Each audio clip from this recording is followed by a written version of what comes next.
Humans are like isolated islands, floating in the sea of fate. Human encounters are like the collision of these lonely islands, and once they touch, there would be an effect. Sometimes the islands would stick together in the name of interest, kinship, friendship, love, and hate. But eventually they would separate, walking towards the path of destruction. Yo, what up everyone? I'm your host, Anime 101, back with another video, and in today's video, we are going over probably one of the greatest characters and greatest stories ever told in the history of, well, our society.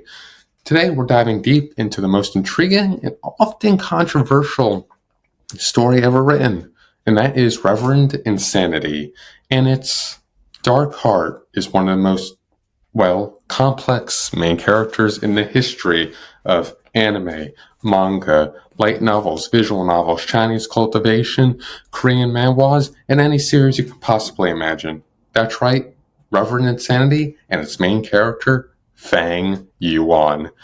If you spent any time at all in the world of web novels, particularly in the cultivation genre, chances are you've heard of the web novel Reverend Insanity, also known as that Goo series. And who is this crazy character that we know and love, known as Fang Yuan? Today, we're going to unravel the layers of this epic tale and explore its core themes and dissect the character that has left an truly incredible mark on the literary landscape forever. So, let's get into it. They deserve to be stupidly manipulated by rules. What's sadder is that when they see others not being restrained, they would jump out and criticize, trying to impart these morals to the people, not allowing others to have more freedom than them. Now, Reverend Insanity is a Chinese web novel made by one Gu Zhen Ren, and falls primarily into two genres, fantasy and the immortal hero genres. But it subverts many of our common tropes in these genres. The story is set in a world where powerful, mystical creatures known as Goo are cultivated and refined by individuals to gain crazy abilities. These Goo can simply range from utility-based insects to incredible, complex, and powerful entities that grant mastery over laws and the universe. This novel is renowned for its intricate power system, its crazy philosophical depths, and its unflinching exploration of morally, or rather the lack therefore, in its protagonist. Now, the world of Reverend Insanity is a brutal, dog-eat-dog environment. Strength dictates survival, and compassion is often a fatal weakness of others. The harsh reality is the crucible in which one Fang Yuan is forged.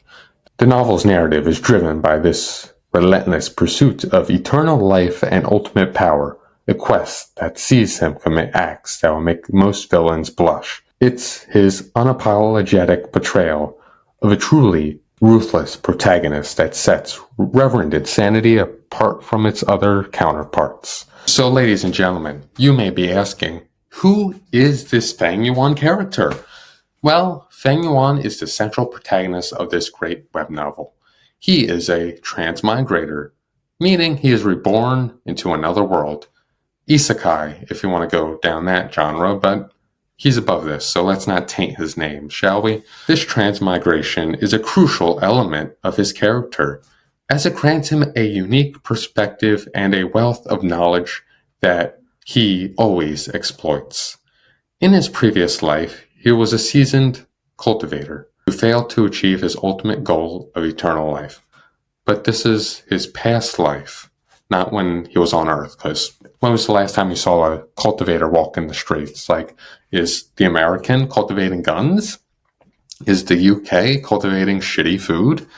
Or is the Chinese guy cultivating, social credit? Anyway, besides that, in his past life, he was a cultivator, his first life. Then he resets it with the spring autumn cicada, and now we're on this life. But yeah, this failure fuels his ambition in his second life, making him even more determined to achieve his very goals. But what truly defies Fang Yuan is his extreme goals and his the ability to go to the extremes that he will. He doesn't care. If your suffering is beneficial to him, you're suffering. I'm sorry. There's no other way to put it. You're suffering, and he's going to get stronger, and he doesn't care. You can lose an arm. He doesn't care. He can kill thousands and tens of thousands. He doesn't care. As long as it gets him to his goal, he is going to be doing that. Oh yeah, you see that clan over there? 1,500 people? A new goo possibility over there? Those 1,500 are just dead.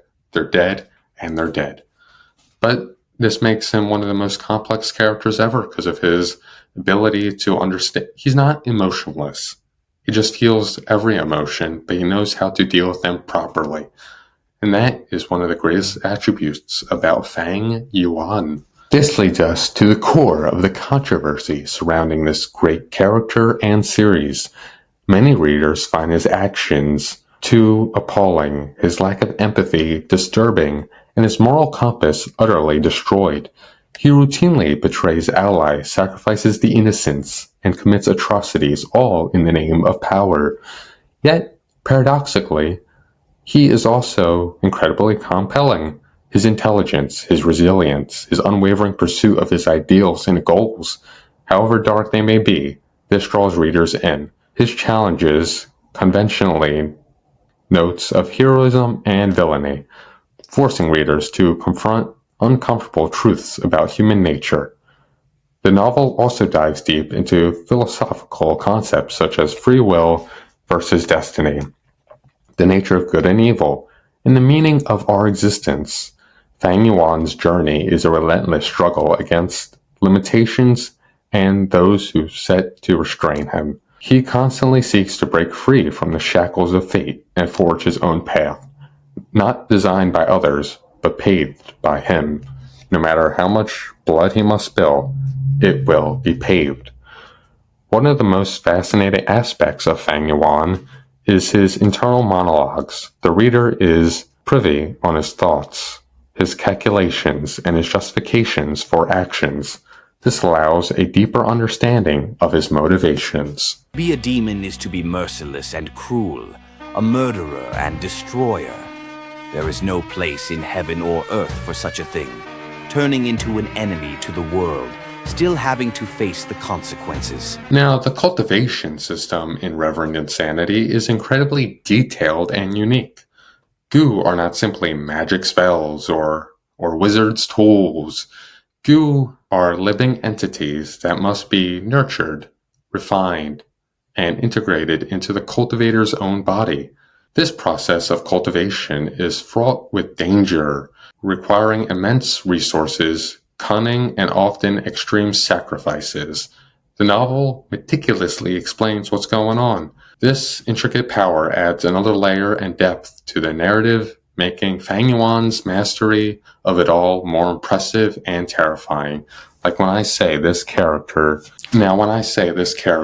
is absolutely insane, well, he's in his right mind, because whatever it takes, he's going to do. Now, the world building in Reverend Insanity is truly vast and immersed. From the desolate northern plains to the vibrant southern border, each region has its own unique cultivators, factions, and challenges that lie ahead. The political intrigue, the power struggles between each clan, each person, when we see the fights with Fang Yuan and the others, because, well, Fang Yuan is always going to win. He never loses. Unless, well, in the beginning when he has to use the Spring Autumn Cicada to go back in time, but he's goated. He's done nothing wrong. He's number one, and heavenly propaganda will never taint his name. But Fang Yuan navigates this treacherous world and this landscape with unparalleled skill, exploring every opportunity and turning every disadvantage into an advantage. No matter if he's surrounded by on all sides, because as long as he wants to walk, there will be a road for him to step on. Despite its immense popularity, unfortunately, Reverend Insanity faced a significant setback. In 2019, or around there, the novel was banned in China, reportedly due to its controversial themes and its portrayal of a moral, ambiguous protagonist. This ban sparked outrage among its dedicated fanbase and has led to the novel being incomplete. However, its legacy continues to thrive through fan translations and discussions across various platforms. The impact of Reverend Insanity on the web novel community is undeniable, influenced countless authors and shaping readers' expectations for complex characters and dark narratives.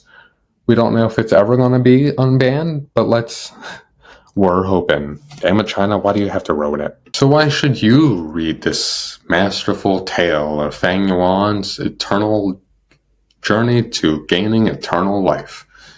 If you're looking for a story that challenges your perspective of morality, that features a unique and unforgettable protagonist, and that boasts an incredibly intricate power system and complex world building, then please read this book if you can, or online, because I know most of us don't know Chinese. Let's be honest here. And most of us aren't going to be finding this in our local Barnes & Nobles, unfortunately. But I know that there's a revamp of the comic recently that's coming out. We know that some people on the Reverend Insanity fan base want this to be released. There's people who are printing the books. I know of a few. So I know that there's websites that have every bit of the 2,300 plus chapters of this goated masterpiece. Now, how much times could I say it? Read, because this is quite literally the greatest story ever written. We have a great main protagonist in Fang Yuan, who's complex. He's probably one of the most good-looking people out there. We have complex side characters like Binding Bing, Limitless Demon Venerable, Star Constellation Immortal Venerable, Duke Long. We have just so many great characters, great stories. It's great. Please read it. I highly recommend it. Everyone recommends it. Intelligence scaling, I don't care. Power scaling, I don't care. They recommend it. So please, whatever you're doing, find a way to read this book. Anyway, that's it for me. Anime 101 signing out, and I will see you guys in the next video.